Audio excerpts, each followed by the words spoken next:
All right, we are back with the next Genesis deck. So I just finished doing the Punk Psychic deck and the X-Saber deck, and now we're going to be taking a look at a new iteration of the Rose Dragon deck that I made the deck profile on a while back. I really loved that deck quite a bit, but man, have we optimized the hell out of it. And this new version is so much better than the previous one, and we managed to cut out a lot of the garbage. There was stuff we were playing in there that is just so unnecessary given what we're able to do with it now. And we've just taken the deck in a completely different direction. And it is a lot stronger, a lot more consistent, and has a lot more longevity. So let's go ahead and get into that. The first thing I want to talk about is this new guy right here.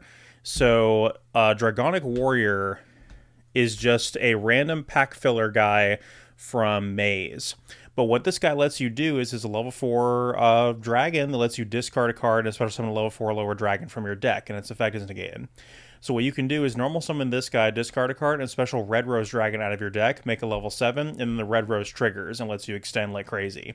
So this becomes one of the best starters for exactly this deck. This guy is awesome and fixes so many of the consistency issues that we had, and just lets us cut out a lot of the other plant-based stuff that was just not good at all. So, yeah, this guy is awesome, and we really love to see it. And so we're playing 3, obviously. We're also still playing 3 Rocks Rose, which is the other best starter, being able to normal this and add a card that mentions Black Rose Dragon. So we add the Black Rose Garden, which adds the White Rose, which is special the White Rose, which lets us do a Synchro Summon, like we've talked about. Because of the consistency advantages from the Dragonic Warrior, we've actually cut down on the total number of names for the other Rose Dragons. So we're only playing 2 red and 2 white now. Now, white does not really hurt to hard open because you can extend with it pretty easy, but red does. Red doesn't actually do anything on its own unless you can synchro with it, so hard opening red does kind of suck. So we're really hoping to see red off of either a combo that goes through white into special red or Dragonic Warrior to special red. So that really kind of goes to show you how much we've optimized this deck that we can cut down on those names. We are playing the playset of the Supe Duskwalker and the one Supe to go with it. So similarly to the Ascator Dawnwalker from the X-Saber deck that we showed off, this is a card that lets you discard a card, special itself, and the tuner that goes with it, and basically make any level 6 synchro that you want. And the important thing to know about this, what we're trying to do is extend through interruption to go into the Rage Rose Witch, and the Rage Rose Witch will send plants from main deck and extra deck, allowing us to extend further in our combo, and will also insulate our plants from things like Ghost Ogre and other forms of spot removal.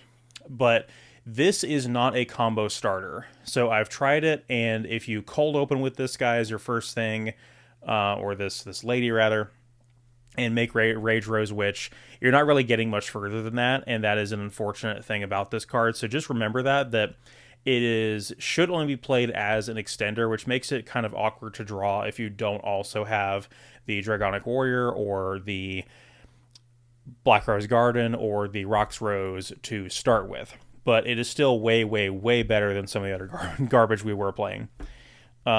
Similarly, we have actually cut down on the Vengeance Witch from 3 to 2. Usually because we see this one over the course of our combo, we send it to the graveyard, and then it summons out this guy, the Twilight Rose Black Knight, which revives it and modulates its level, so we can make a 6 with these 2 and make the Rage Rose Witch that way, or we can make a 7 and get whatever we're missing as part of our end board. So I think 2 and 2 is absolutely necessary. I wouldn't want to play any less than that. But these guys don't do a whole lot on their own, so being able to cut down on the number of those was nice. And we are still playing the Stay Sailor Romarin, and I really want to cut this card really badly because I have bricked on it. But in theory, the function of this card is it is a light attribute plant, which is nice, and it's a level 4 tuner. So what you're doing is you're sending this from your deck to your graveyard with the Rage Rose Witch, and then its effect is sending the Spore. And we need the Spore as part of our combo. We need to be able to continue to revive it over multiple turns to synchro summon with.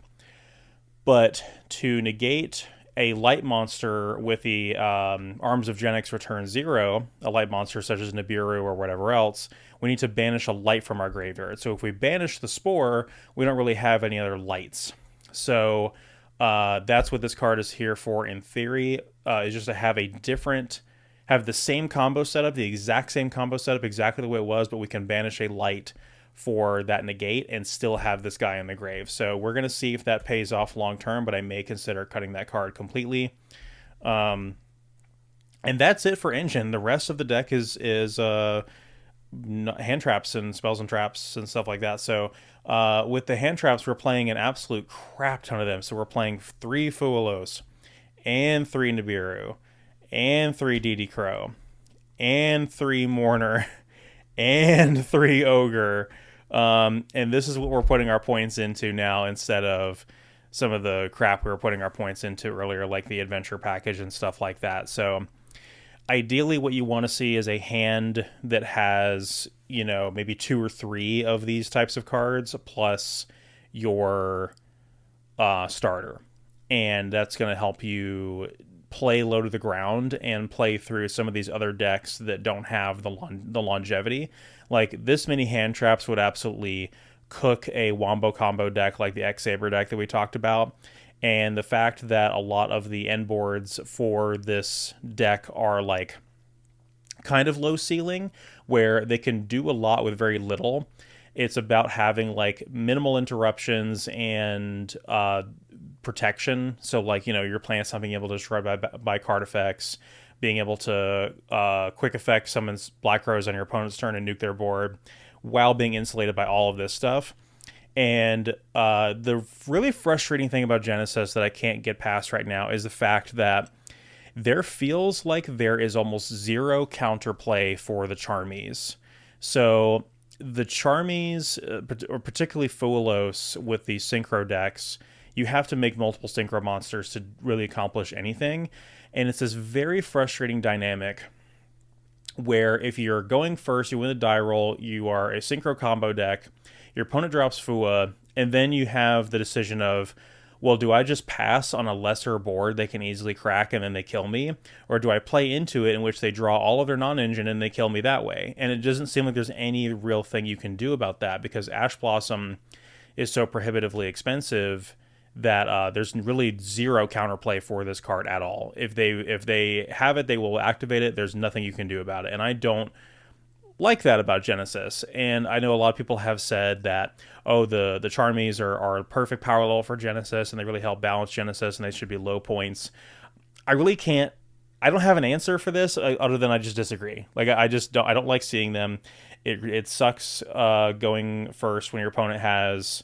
I know people are like, oh, well, going second sucks in this game in general compared to going first, but so many games I won the die roll and I am going first, my opponent drops Fua, I have no choice but to play into it, and they draw Dark Ruler Ultimate Slayer or Dark Ruler Dark Hole, and they just kill me, and it's like, what do you expect me to do about that? So I don't really like, but I think if you are able to play Fua, you should, if it's going to be low points. So the idea with this is if we lose the die roll, we're doing the same thing as I'm complaining about is, we draw into all of these other hand traps over the course of our opponent comboing off, and we do interrupt them. And there's a lot of decks that lose to Nibiru, and so if I could afford any hand traps at all, it's probably going to be the specific combination of Fua and Nibiru, because we either open Nibiru or we open Fua, and as our opponent is comboing, Fua gets us into Nibiru, which ends our opponent's turn essentially and allows us to kill them. So,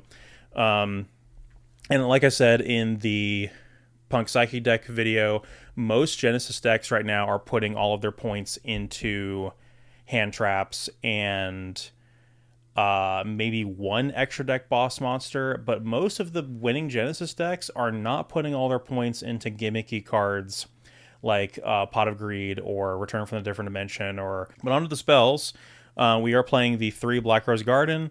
I've talked about this card plenty in the previous video on this deck, but it is essential as part of the combo. It turns everything into plants, which makes the Rage Rose which insulate your end board, and it searches your starter, allows Rox Rose to be a 1-card combo because Rox Rose searches this, the search is white, and because white does not mention Black Rose Dragon by name, and we need this card to kind of fix that problem about the deck. So this card is very important. Also, the burn damage is not to be underestimated as well. There are times where the 2400 from nuking the board with Black Rose on this guy helps a lot. So, and then again, due to the consistency increases of the deck with the new guy, we're actually only playing one of this because we're searching this off of Rox Rose as well, and we're not playing either of the two targets that you can search off of Red Rose's effect because they just don't do anything. They suck to open. They don't do enough as part of your end board. The only thing they really do is allow you to potentially have like counterplay against Dark Ruler no more. Like if you had an Omni Negate and you had that Blooming of the Darkest Rose or whatever, you could activate that when your opponent Dark Rulers and then target the thing to negate. If we had like, I don't know, if we found a way to play like Hot Red Dragon Archfiend Abyss or something like that. But this card also serves the same purpose. You can just chain this to Dark Ruler and then chain your Omni Negate to this to negate the Dark Ruler. But I don't think we have exactly a application of that in this deck. But still a really great extender, and it's searchable. I was really happy to get the ultra rare rarity upgrade for this out of the legendary decks, and then we end up cutting it down to 1. So we'll see how that goes. And then a really funny piece of non-engine we're playing in the main deck is 3 Torrential. Yes, I found the ugliest copies of Torrential I had for this, but the reason we're doing this is if we do our end board, and even if it's like a partial end board, it doesn't have all the pieces, we can set this. Everything on the field is treated as plants because of the Black Rose Garden, and the Rage Rose Witch prevents our plants from being destroyed by card effects. So this essentially becomes a one-sided board wipe that our opponent has to play into. So this plus the Black Rose board wipe and the Omni Negate from Return Zero or Crystal Wing really adds a lot of power to our end board, and it's just such a funny interaction that we can play Torrential and it's completely one-sided. But this is definitely a side this card out going second kind of card, but I think it's just so funny playing it in the side deck, or playing it in the main deck going first like that. Extra deck is, I think, exactly the same, actually. I don't think we actually changed anything with the extra deck, if I recall correctly. So we're still on the Garden Rose Maiden and the Lycoris Lily Reaper. These are the sends from the extra deck off of the Rage Rose Witch. This one allows you to continue your combo, and this is a form of board breaking. I'm thinking about cutting this, but right now I don't really see anything else I would rather play in that spot, so I think we're good there. And then the Pirellius, which also got that nice rarity upgrade in the legendary decks, is essential as part of your combo. Lets you revive a level 5 or higher plant from your graveyard, so if you had to use the Bramble Rose as part of a Synchro Summon, you can revive it, etc. It's also a light for the Spore, which is very important, and a light for Return Zero, which is incredibly important. So this card is 100% mandatory in this deck. And we're still playing the 2 Rage Rose Witch. Incredible card, incredible design. I just can't believe this artwork that they went there with that. It is just so, so cool. We're playing the 2 Bramble Rose, the 2 original Black Rose, and the 1 Black Rose Moonlight Dragon. So this you need as part of your end board. Don't forget it has a graveyard effect that lets you extend as well. So there may actually be a time in which you need to send this to the graveyard to accomplish something. This guy is also 1 point in Genesys now because of interactions with FTKs and stuff like that, where they didn't want any of the tax dragons to be free, so they're all pretty much 1 point. And we want to be able to do this interaction over multiple turns, so we're definitely playing 2 of each of these to be able to do the quick effect, summon this one, and wipe the board. Even going into this one, going second to try to force out our opponent's interactions and break their board is pretty good. And then having a second one of these to use that graveyard effect is pretty important as well. This one came up a lot recently to try to bounce a powerful monster off of our opponent's board. It can also be a nice end board piece as well. And then we are spending 20 points on FA Dawn Dragster, like I talked about. And this seems worth it because it's a spell negate and a generic level 7. Crystal Wing is free, like we talked about. Is one of the only level 8s we're playing, and we Spore plus the Bramble Rose makes this guy, and then the or the Sport Plus, the Pirellius can make this guy very, very strong. We're playing for 10s. We are playing the Blood Rose Dragon. Again, I refuse to call it Ready Rose because I'm petty like that.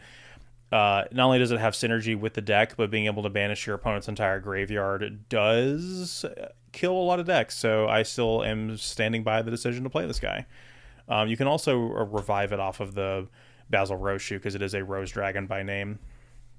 And then as a generic 10, we're playing Cheng Ying, which I've talked about before. And then, of course, the Arms of Genix for turn 0. If we had room for it, I would still like to play like Bestial Dissipator or RDA Abyss, but I am content with the extra deck end board bosses we have. I've seen people play Jurai Shim in this deck as well, and I'd be open to that, but I'm not quite sure how to make them, whereas like this guy in Crystal Wing, I'm pretty confident how we make them. And like those guys plus the set Torrential and the Bramble Rose board wipe is pretty unbeatable, especially with the amount of hand traps we play, so I feel pretty good about this extra deck still, but it is definitely open to interpretation. So I feel so much more passionate about this deck now than I did before. It is so much stronger. I will show off the side deck. We are playing 3 Kaijus. We're just playing Gameciel. I guess you play 2 and 1 of 2 Gameciel and 1 of the Kamungus or whatever. 3 Lancia. We are playing Twin Twisters. Again, this could alternative. I mean, this could be Skullmeister. This could be Hatronade. It depends on what you think you're up against. Being able to Twin Twisters is pretty good against decks like Archmage that set up the field spell and the one trap or whatever that they have, and then there's a lot of decks that are playing cards like the Xyz decks that are playing like the Unbreakable Xyz barrier for Dark Ruler No More. Sometimes you really need a way to crack that to get through. And then we were playing 2 Draco Utopian Aura and 1 Breakthrough Skill because I don't have a 3rd Draco Utopian Aura, but we're taking those out for Manatium Reframing because like I've talked about in these videos, the Draco Utopian Aura is a really powerful card, but it's a monster negate, and we really don't need any additional forms of monster interaction in this deck, whereas we do need ways to negate Dark Ruler No More and Ultimate Slayer. So even though we don't have a way to search this guy because it requires a light monster, maybe we do actually. I'll have to think about that. But maybe we can do it in this deck. I'm actually kind of curious now about going in the tank and seeing if we do that. But even if we can't search it, we can hard open this guy as a side deck card going first in game 3, set it, and then we're insulated from Dark Ruler No More and stuff like that. And then, like I said, I'm also playing the 3 non-fusion area as targeted hate against Archmage, branded variants, and Draco Tail because I just hate seeing them.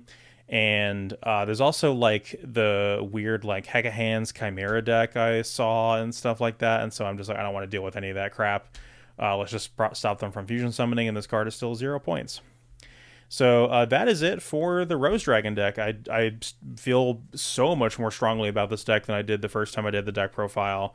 Like I said, we cut out a lot of those superfluous cards, and it just feels so much better than it did. I played this last time at Genesis, and it felt way, way, way, way better. So thank you guys so much for watching. We'll see you next time.